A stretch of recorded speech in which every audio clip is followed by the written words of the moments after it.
This week's parsha, Shelach, deals with the story of the Meraglim, of the spies. It's a very complex story. And first, by way of background, I'd like to discuss a machlokes, a very basic dispute between Rashi on the one hand and the Ramban on the other hand. Rashi understands that sending the Meraglim, that itself was not a very good idea. And Rashi really says in the beginning of our parsha, Rashi says that when Hashem told Moshe, Shelach lecha anashim, you send for yourself spies. So Rashi says, you want to do it, you do it. I don't think it's a good idea. But if you want to do it, you can do it. Meaning, there's something really wrong with the sending of spies itself. The Ramban says there's nothing wrong with sending spies, because the mission of the spies was not to verify whether Eretz Yisrael was a fertile land, whether it was a good land. That wasn't the question. That the Jews trusted God. If God said it was a land flowing with milk and honey, we can trust God.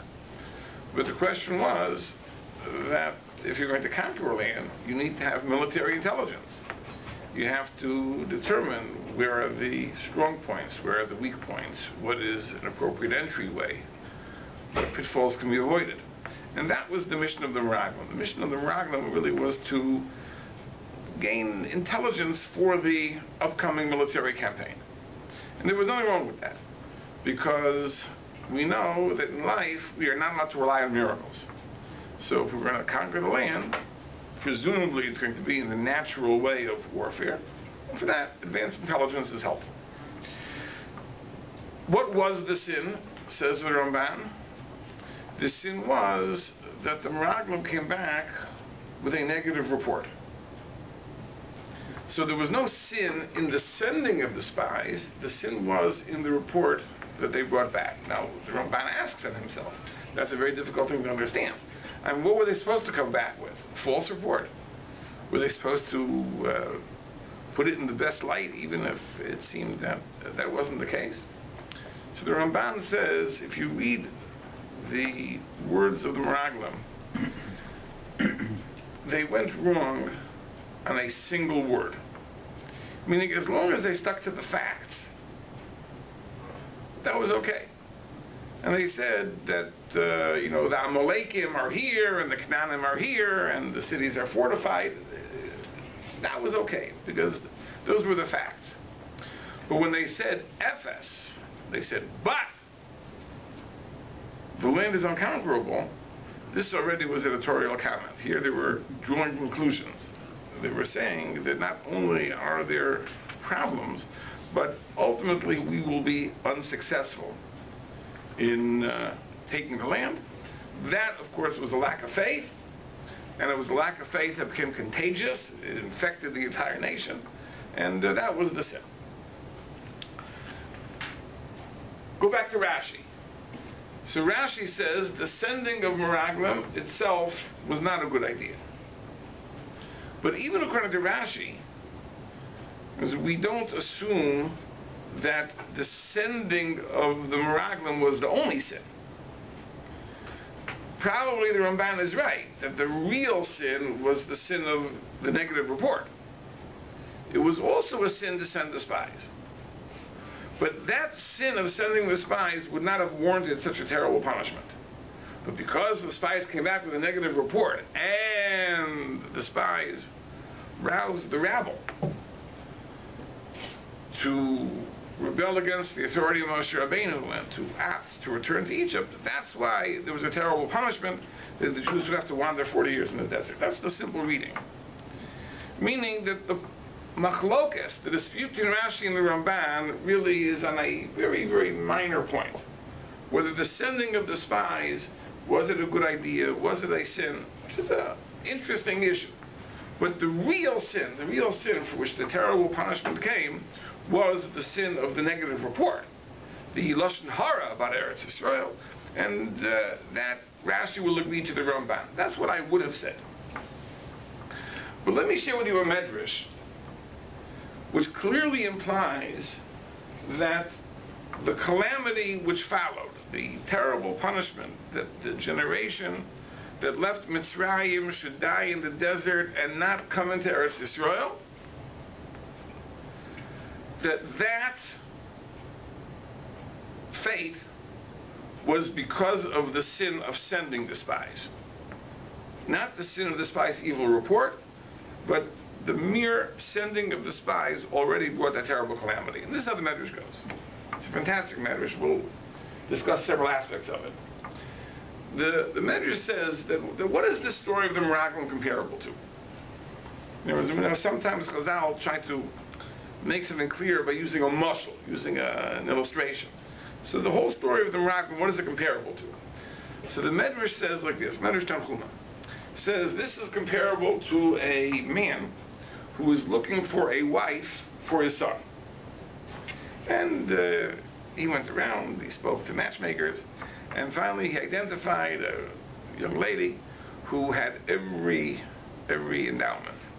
She was beautiful and she was smart and she came from a fine family.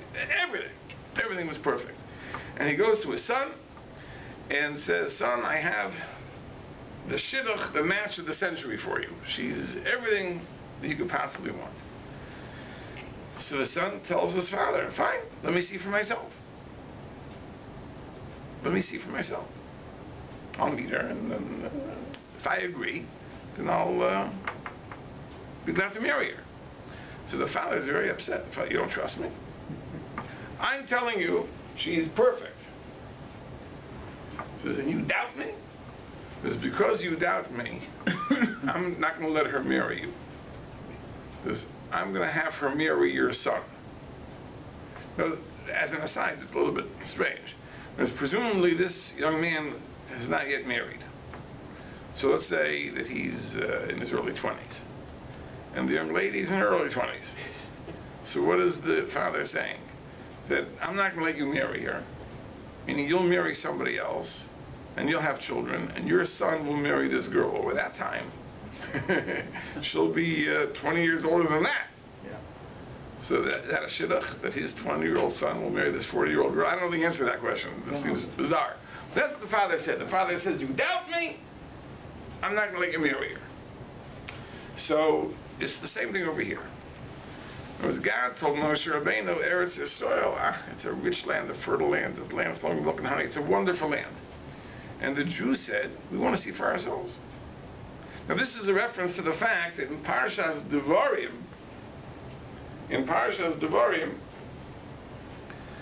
it says that the impetus to send Meraglim came from the people. The people came to Moshe Rabbeinu and they said, "We want to send spies." That's a detail left out of our parsha. We'll discuss why that is. But we want to see for ourselves. So God said, "You want to see for yourselves?" He says, "I promise that you will not see the land. It'll only be your children who will see the land." So the Medrash is saying a fantastic thing. The Medrash is saying that when was it sealed? When was it determined that the Jews who left Mitzrayim would not come into Eretz Yisrael? Not when the spies came back with their negative report, which the Jews accepted.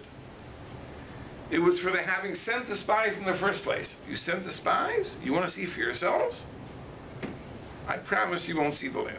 Just like the case of the father. Right? The father told his son, "You don't trust me? You don't trust me? You won't see the land.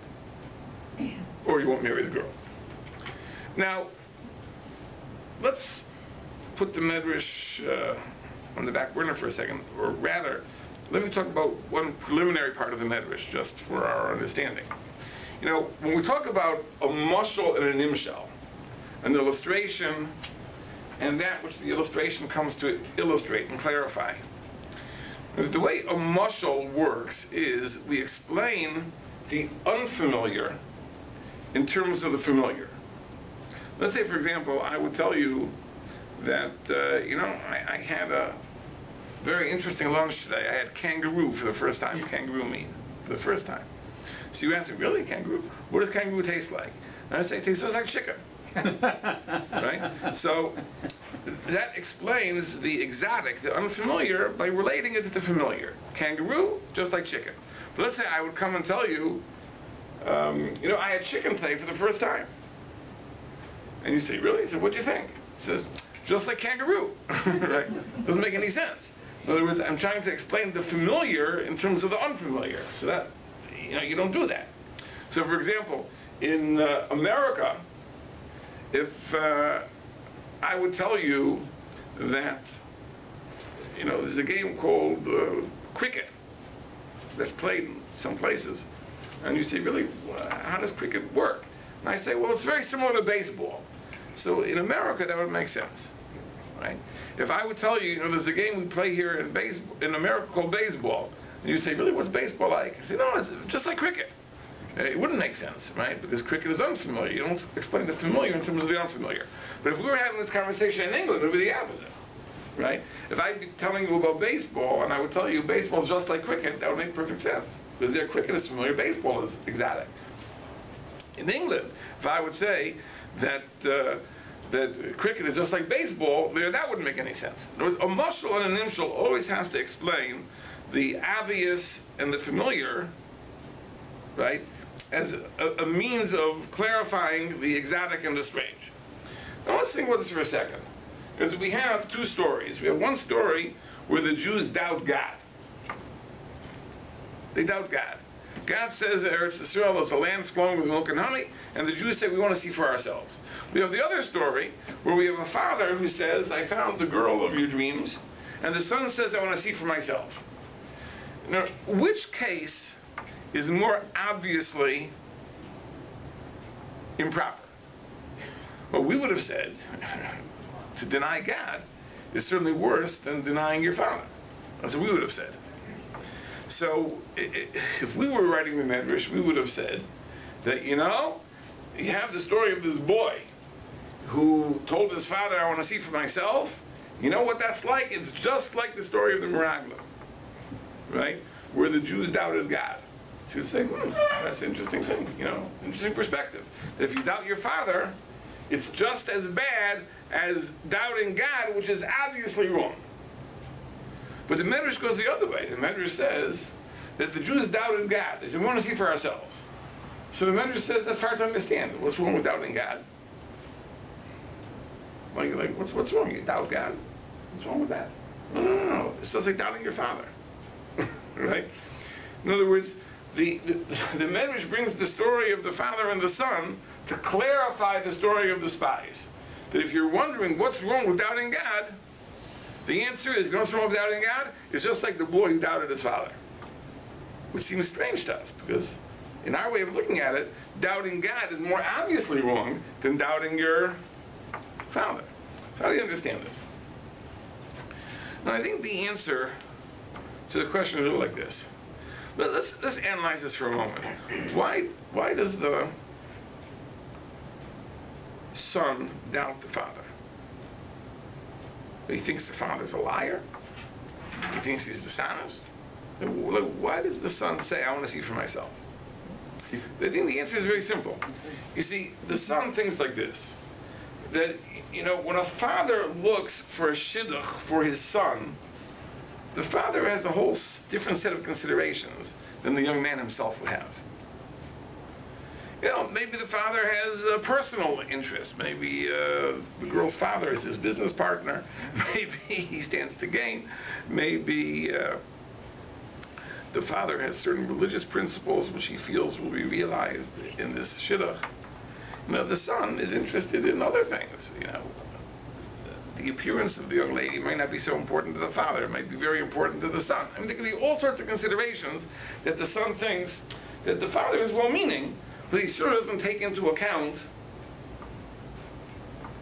my interests. What's important to me is not necessarily important to him. There are things that are important to him, but there may be things that are important to me that he overlooks. That's what I want to see for myself.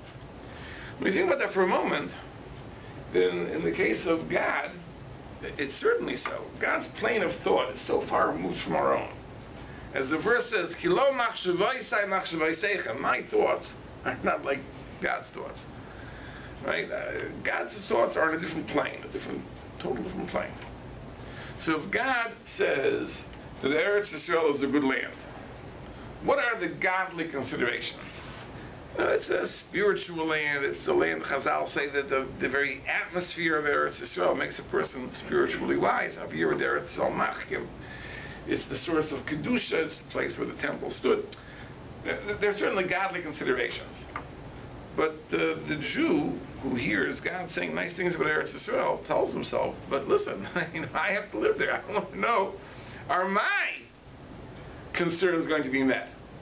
But I understand that from God's perspective, there's some very, very, very lofty things. But from a human being's perspective, from my perspective, is Eretz Yisrael going to do the trick? Is it going to be adequate? That's a different question. When you look at it this way, then it's much more obvious that it's wrong to distrust the Father than to distrust the Ribono Shel Olam. Because after all, the Father is also a human being. He once was a young man himself. If you go back a little bit. Right? He once was a red-blooded, hot-blooded, young fellow.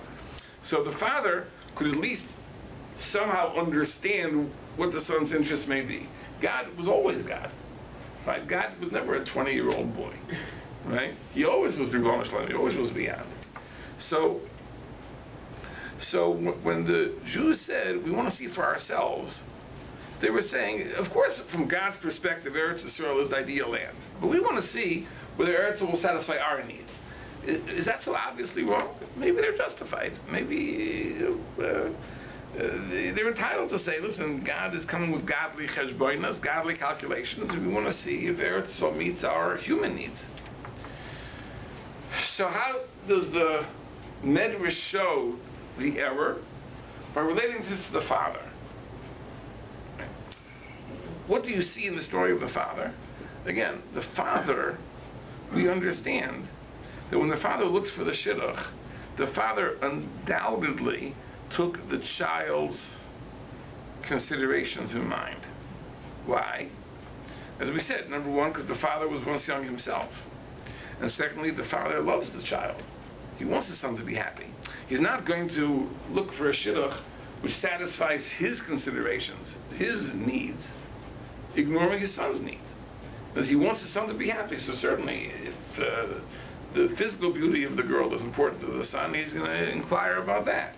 And if it's important to the son that she have the similar interests, he'll inquire about that. Right? That the son should accuse the father of looking out for his own interests and not the son's interests. That's a terrible accusation to make against your father. So the Medrash takes it a step further, that now we understand that, we understand the miracle. Same thing by the Ribono Shel Olam. The Ribono Shel Olam is true. The Ribono Shel Olam is the Ribono Shel Olam. But he made us, and he loves us. Therefore, he certainly understands where we're coming from. He understands our interests. He understands our concerns. So to accuse the Ribono Shel Olam of being oblivious that he chose Eretz Yisrael for us, for godly considerations, and overlooking the human considerations, is inconceivable. But that's why the mashal is the story of the Father and the Son, and the nimshal, and what we're trying to illustrate, is the story of God and the Jewish people. It's much more obvious that the Father takes the Son's considerations into account than it is that the Ribono Shel Olam would. The Ribono Shel Olam perhaps is so lofty, perhaps he doesn't even think in terms of our trivialities. Our interests are so meaningless to him. But it's not the case. To the extent that he loves us, then what's important to us is important to him. And therefore he certainly took that into account too. Okay, that's just Pshat in the Medrash. But now getting back to what the Medrash continues and says, and therefore God says, I promise that you're not going to go into the land. Just like in the mashal, where the father promises, you're not going to marry this girl because you doubted me.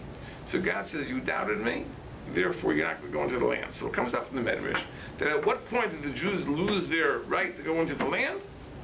At the moment they sent the spies. At the moment they said, we don't trust God, at that moment it was determined, it was fixed, you're not going to inherit the land. Really? So what's going on in the story? Right? The story continues. They went and they reported, evil report, negative.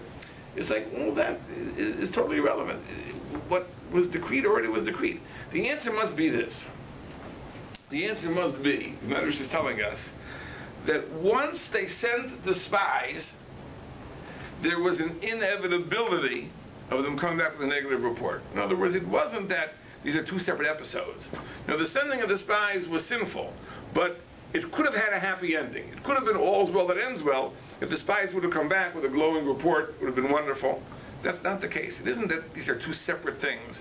And despite the fact that the first occurred, there was no inevitability for the second. In other words, what the Medrash is telling us is that once they sent the spies, there was an inevitability. They would come back with a negative report. It couldn't be otherwise. And therefore, if you're really looking for the root of the problem, at what moment was it determined that the Jews would not go into Eretz Yisrael? It was not when the Meraglim came back with their negative report and the Jews accepted it. It was when they sent the Meraglim in the first place. Because at that point, it was inevitable. There was a slippery slope. It was going to happen. And the question is, why is that? Why was there this inevitability? Now, there are many different ways of reading the story. But I would like to offer one suggestion. And I would like to raise a question. In Parshas Devarim, when Moshe Rabbeinu, as part of his review of Jewish history,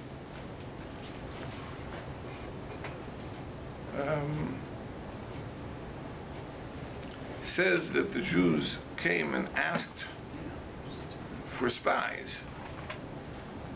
and Moshe Rabbeinu responded positively to their request.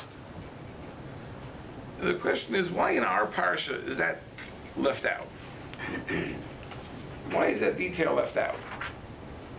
Because why in our parsha does the Torah give us this impression that it was God's behest that the spies were sent? That God spoke to Moshe and said, Shelach l'cha nashim. The initial impetus was from the Jewish people. As Moshe Rabbeinu recounts in his review of the story, why in our parsha does the Torah go out of its way to give us the false impression that it was the idea of God? If you follow political scandals, where the idea came from, whose idea was it? This is a very interesting thing. People want to know. Where was the impetus for a given action of the government? It was Moshe Rabbeinu sent spies. Well, whose idea was it? Was it Moshe's idea? Was it God's idea? Was it the Jews' idea? Was it in response to some video? Someone put on YouTube. I mean, where does this idea come from? Why do we have this contradiction? So I would like to suggest the following. The Medrash clearly understands, this is clear from the Medrash, that the Jews doubted what God had said about Eretz Yisrael. Meaning that it wasn't a question, as the Ramban says, of military intelligence. There would have been nothing wrong with that. But the Jews doubted what God had said about Eretz Yisrael. God said Eretz Yisrael is an Eretz Tova, Rechava, it's a good land, it's a broad land, it's a land of flowing with milk and honey, it's a fertile land. They doubted that. They doubted what God had said about Eretz Yisrael. They said, we want to see for ourselves. We want to see for ourselves. Now, this is a terrible sin. This is a terrible sin, to send spies to engage in a mission, which is to doubt God. But on the other hand, what if you wouldn't send spies? What would the Jews say? No, you must be hiding something. Right? In other words, if Eretz Yisrael is all that God says it is, then you should have no objection to our finding out for ourselves. It's like, again, we talk about political scandals, right? When the various committees investigating the scandal subpoena documents. And the government is resistant to providing the documents. So what is the inevitable response? Well, if you have nothing to hide, like, why not give us the 10,000 pages of documents? If you're not hiding anything, you didn't do anything wrong. There's no objection to handing over the information. It says if you're unwilling to hand over the information, that means you're hiding something. So if the Jews would ask for spies, and we want to see for ourselves that the land is fertile, that it's lush, and Moshe Rabbeinu would say, no. God says it's good, don't need to send spies. So what, you're hiding something? But it must be you're trying to pull the wool over our eyes, otherwise to be scared of. So Moshe Rabbeinu has a tremendous idea. His idea is, let's send spies, but let us change their mission. Let us give them a new job. Let us give them a new job. That their job will not be to see whether the land is fertile. The job will be to gather military intelligence for the ultimate conquest, which is acceptable. So Moshe Rabbeinu solved the problem. He solved the problem in a very elegant way. In other words, we're going to send spies, so no one will say that Moshe is hiding anything. But we're not going to send spies for the purpose of verifying whether God told us the truth. We're going to send spies for a separate purpose, to see how to conquer the land. And this way, the mission of the spies will be legitimate, but spies will be sent, so no one will have a complaint, and the problem is solved. Very, very clever solution. The only problem is, this we discussed last week, that the conquest of Eretz Yisrael was not meant to require military action. Chazal say that really the occupation of Eretz Yisrael was meant to be miraculous. So there's no need to gather intelligence. But the answer is, as we said last week, that it was a self-fulfilling prophecy. By saying we want to gather intelligence for the conquest, they were really telling God that we want the conquest to be in a natural way. And it came as a self-fulfilling prophecy. You ask for it. This is what you want. This is what you get. But last week we discussed the possibility of why this would be in the Jews' interest. Tonight we're revealing another aspect to it. Why was it in Moshe's interest? Why perhaps even in God's interest? In other words, rather than sending the Jews on a mission to find the dirt about Eretz Yisrael, instead send them on a mission to seek military intelligence. Now let me just explain this, because this is something which is, if you look hard enough, you can always find negatives. You know that. You come to a place, it's a beautiful place, you look hard enough, you'll find the seamy underside. It's not a question about that. They say that the great Rabbi Yosef Chaim Sonnenfeld, who was the Rav of Yerushalayim, would tell visitors to Eretz Yisrael the verse. It says, Yivarechacha Hashem Mitzion, God should bless you from Zion, Ure'ei b'tuv Yerushalayim, you should see the good of Yerushalayim. So he used to say, if you look hard enough, there's plenty of negative things even in Yerushalayim. It says, the blessing is Ure'ei b'tuv Yerushalayim, you should see the good of Yerushalayim. Now, if you look hard enough, you'll always be able to find negatives. There's always faults. Nothing in this world is perfect. You can always find faults. So, if the Jews would go on a mission to see whether Eretz Yisrael is a good land or not, believe me, they'd find some fault. There'd be something that, you go to a great restaurant, the food is fantastic, but, the portions were small. The portions were too big. Couldn't eat it. Whatever it is, the service was slow. The service was too fast. I mean, whatever, you can always find some flaw. So it was very important, and that flaw becomes exaggerated. Because when you come back with the evil report, right, inevitably they're going to place greater emphasis on the negatives and the positives, because the negative is news. The positive is expected. After all, God said it was a good land, but if they come back with negatives, that's what's going to be the discussion. And that's because people like to find fault. Sometimes in the high school yearbooks, they put a disclaimer or notice that, since there are people who like to find mistakes, we put some in deliberately. So we mistakes for you to find, because people like to find mistakes. So there are people who like to find fault, so they would have found fault. So Moshe Rabbeinu understands that by changing the mission, we can avoid that problem. Now the mission is not going to be to reconnoiter the land to verify whether the land is in fact flowing with milk and honey. We're giving the Meraglim a new mission. The mission is to seek dirt, but not dirt about the land, to seek the weakness of the defenders of the land, the potential for conquest, the areas that are fortified, less fortified, etc., for the military campaign. And it's a very clever idea, but the cleverness of the idea only makes sense once you say that in the process it was going to be natural. So it was almost like Moshe Rabbeinu said, not just let's change the mission of the Meraglim, let's change the entire plan for the conquest of Eretz Yisrael. Instead of being miraculous, let us tell God we'd like to be natural, which would in turn justify sending the spies for a mission of military intelligence. Sounds like a good plan.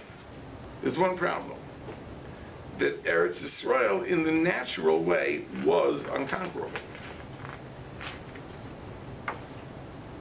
It was occupied by very, very mighty nations. It was unconquerable. It could only be conquered miraculously. It couldn't be conquered naturally.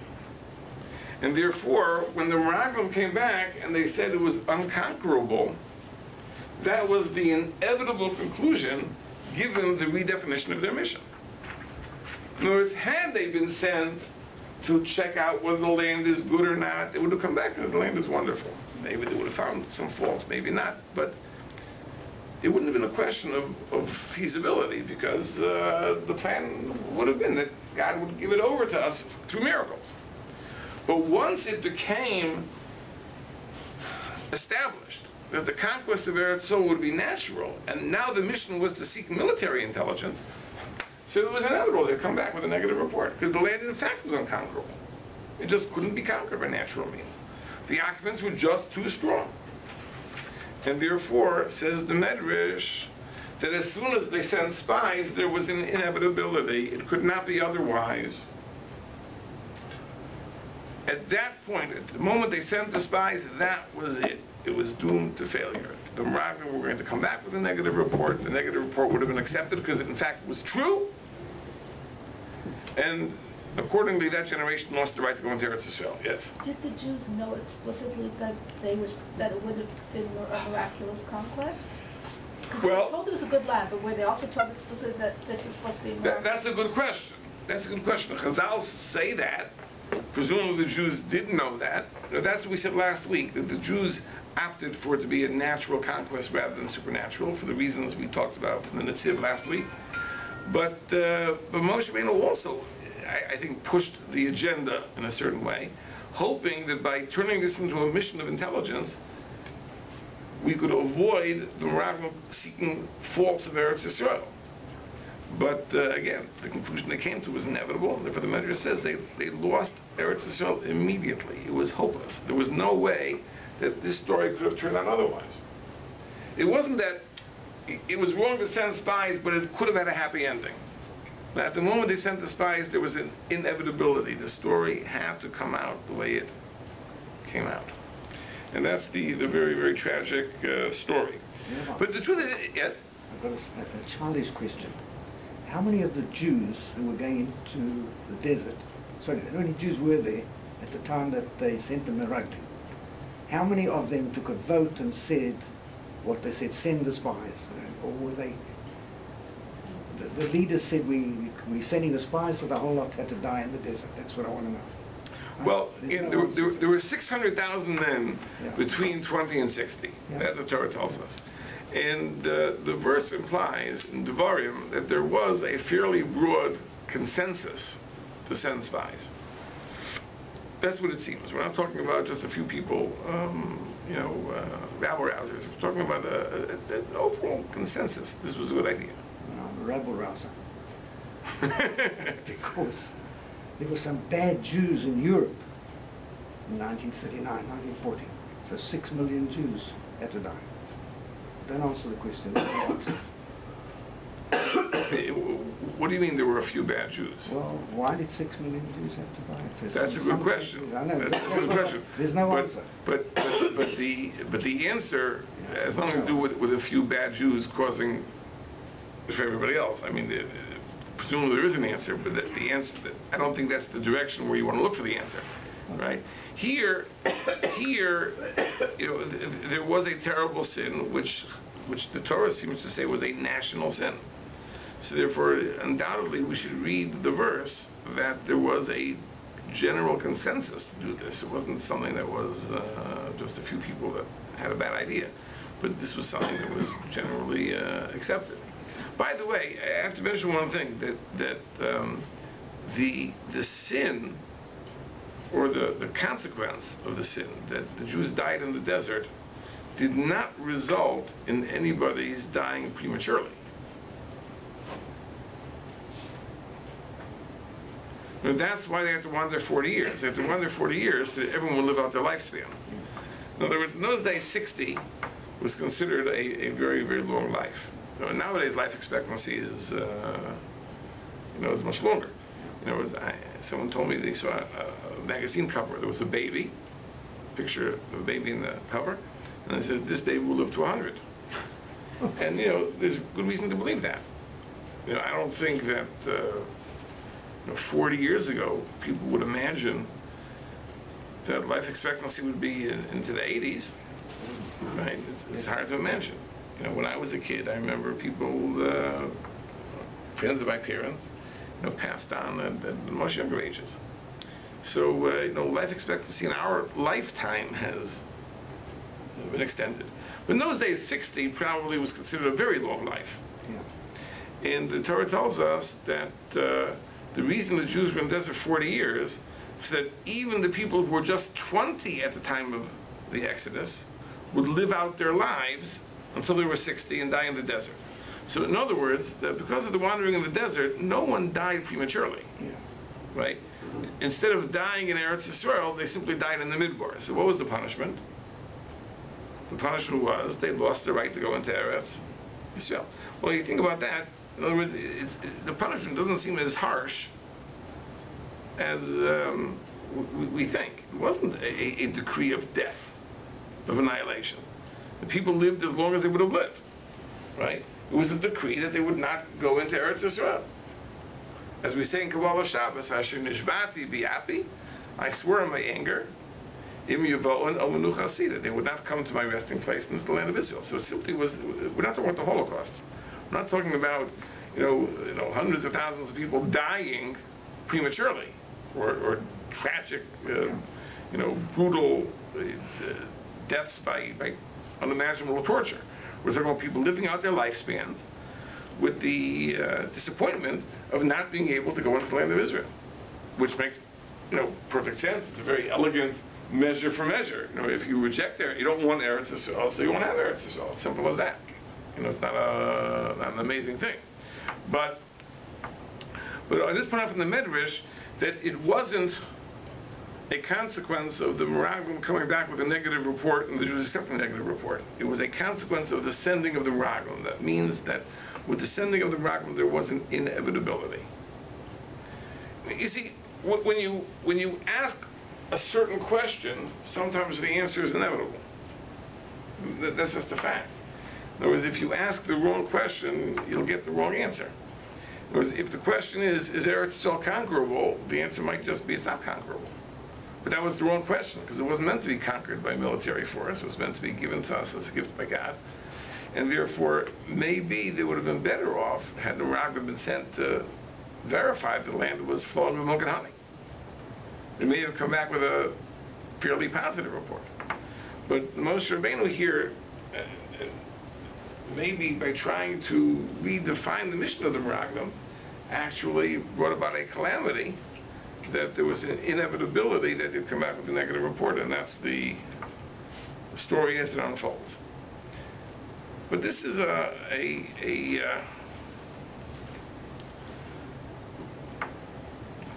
story that has consequences for eternity. And the Medrash tells us, the Gemara quotes, that when the Jews came that night and they heard the report of the Meraglim, they spent the night wailing, feeling sorry for themselves. So the Rebbeinu Shalom said, "Atem b'chisa b'chia shel chinam, you cry for nothing. I will establish this as they have b'chia l'dora, so they have tears for eternity." And that's why all destruction, all churban, takes place on that night. That night was the night of Tisha B'Av, and that was fixed as a day of eternal mourning, because they cried unnecessarily. So therefore God said, "I'll give you reason to cry on those nights." So all subsequent Pur'aniyais, all subsequent calamities, really are all rooted in this very unfortunate episode of the Meraglim. So it's a story that really requires a lot of careful study. We have a few minutes, so just we'll mention a very interesting thing about the end of the parsha. The end of the parsha talks about the mitzvah of tzitzis, seemingly totally unrelated to the story of the Meraglim. The mitzvah of tzitzis, of putting fringes on the corners of the garments. And the purpose of the fringes is to remember the mitzvahs of Hashem. So first, before we go on, I mentioned an amazing thing. That what is the translation of the word tzitzis? What are tzitzis? So Rashi gives two pshatim in the word tzitzis. One pshat is that it means a fringe. Tzitzis is a fringe, because it says in the book of Yecheskel that God, or an angel, took Yecheskel b'tzitzis roshi, by the fringes of his head.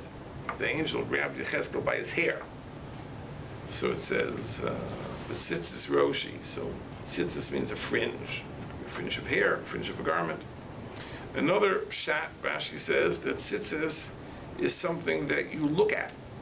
Lahatzitz means to stare at something, to look at something. So since a person is meant to look at the tzitzis, therefore it's called tzitzis, means something you look at. Okay, these are two pshatim, two different interpretations. So according to the one interpretation, whenever it says the word tzitzis, it means a fringe. According to the other interpretation, whenever it says the word tzitzis, it means something to look at. Now there's a very, very strange verse.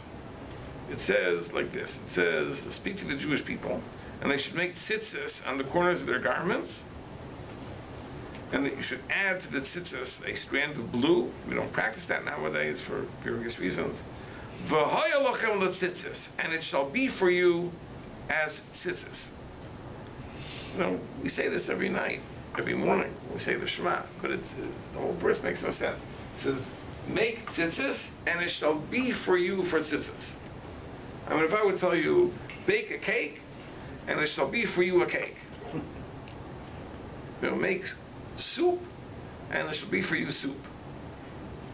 You know, buy a car, and it shall be for you a car. What does that mean? It doesn't make any sense. So the Rashbam says an amazing thing. The Rashbam says that this verse really is a play on words. That the word tzitzis in these verses are used in two different ways. The first time it means a fringe, and the second time it means something to look at. And this is the correct translation of the verse. It says, "Make for yourself a fringe, and it shall be for you something to look at."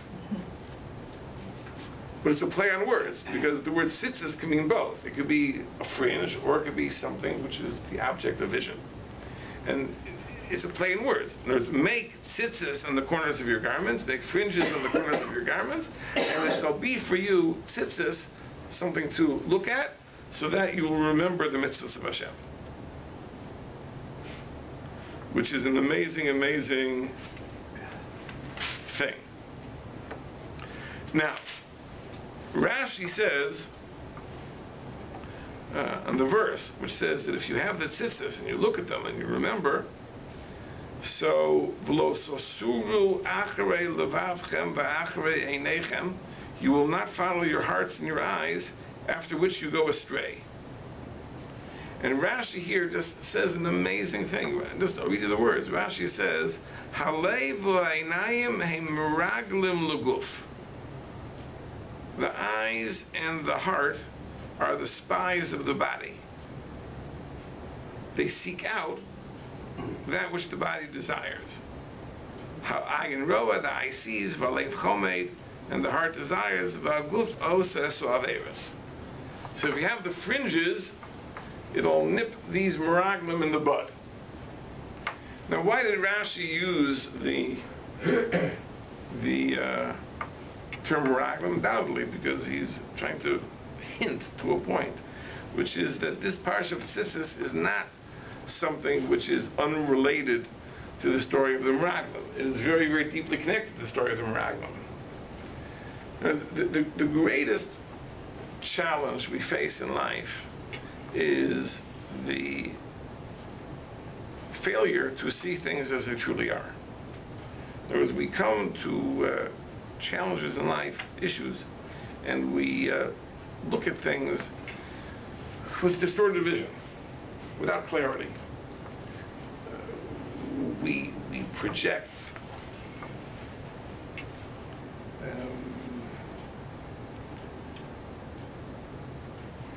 very imaginative viewpoints on reality, and accordingly we go astray. And this has to do with the meraglim as well. The meraglim did not see things accurately. They went to Eretz Yisrael, they saw what they saw.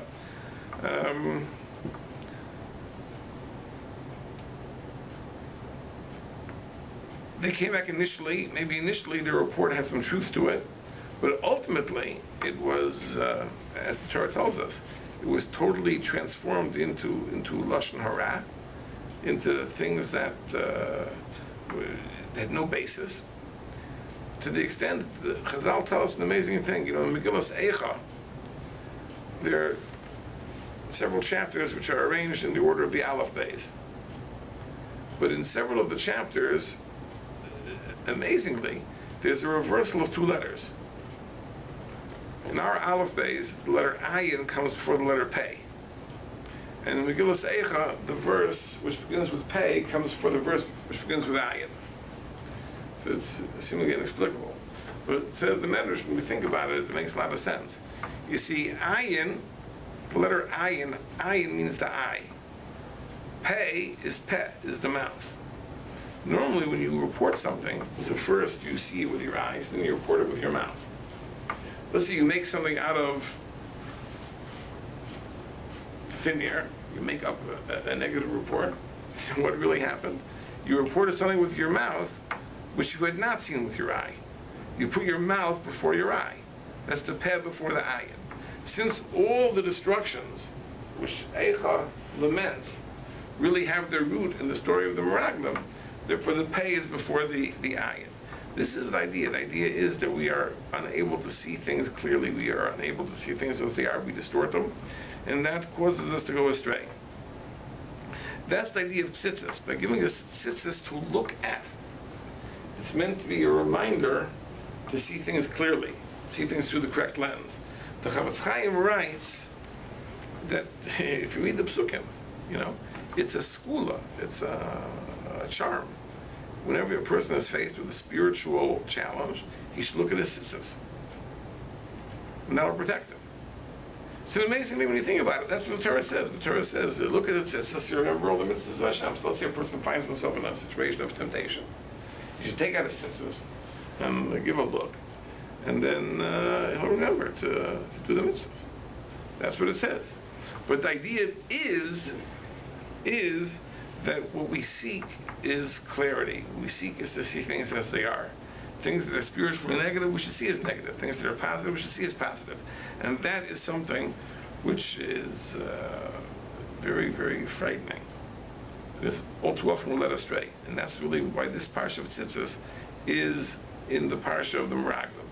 The parsha of the meraglim, at the very bottom of it, is an example of people seeing things in an improper way.